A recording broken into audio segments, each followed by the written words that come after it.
about right-hand ornamentation. A lot of people think that all the ornaments happen in the left hand, but the bow is pretty handy-dandy for that kind of thing too.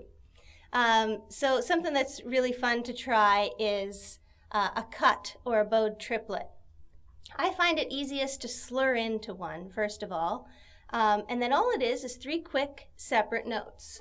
So I'm going to use A and B for this example, and I'm going to go,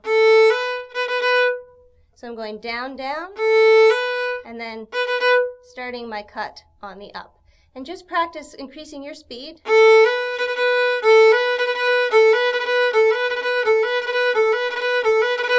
When you watch it, it sometimes looks like the bow is going to come off the string or does come off the string, and it doesn't. So don't be fooled by that or try to get it to bounce. That's a different technique.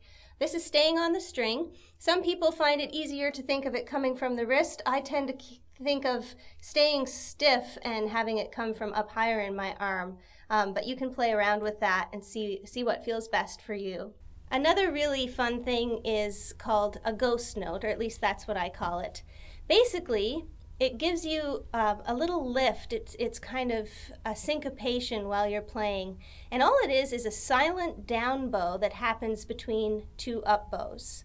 So I'm going to use a passage that's got 2 up bows in it. So I'm going up, up, and then down. So between those 2 ups, I'm going to lift my bow off the string and play a silent down bow. So it looks like this, slow motion. Again. I'm really exaggerating it. When you speed it up, it sounds, instead of sounding like this, where I'm stopping the bow's keeping moving, so you get a little bounce. And you can let it just barely speak, so it sounds like this, where you barely hear it. Something else that people often forget about is just to use your bow to articulate notes differently. That could be holding the note longer and then the second time chopping it really short, for example. And if you vary that in the A part or the B part of your tune, it gives it a whole different sound. So for example, I'm going to play the B section of a jig called Jonah's First Change, and I'm going to articulate it a couple of different ways.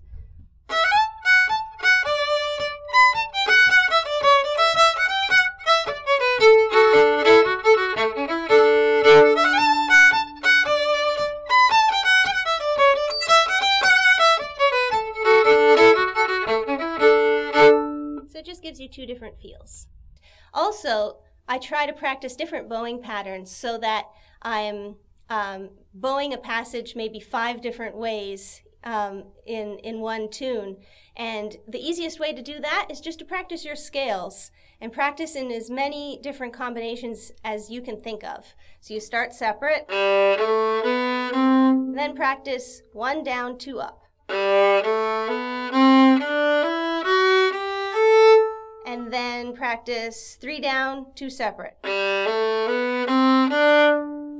And do that for a while, then take a couple of those and apply them to a tune that you're working on and see where they fit. Sometimes it feels like you're going backwards and you have to work your way out of it, but doing that is a really great exercise and will give you more freedom to bow the tune differently each time you repeat. So I'm going to play a little example of how some of these things can be used.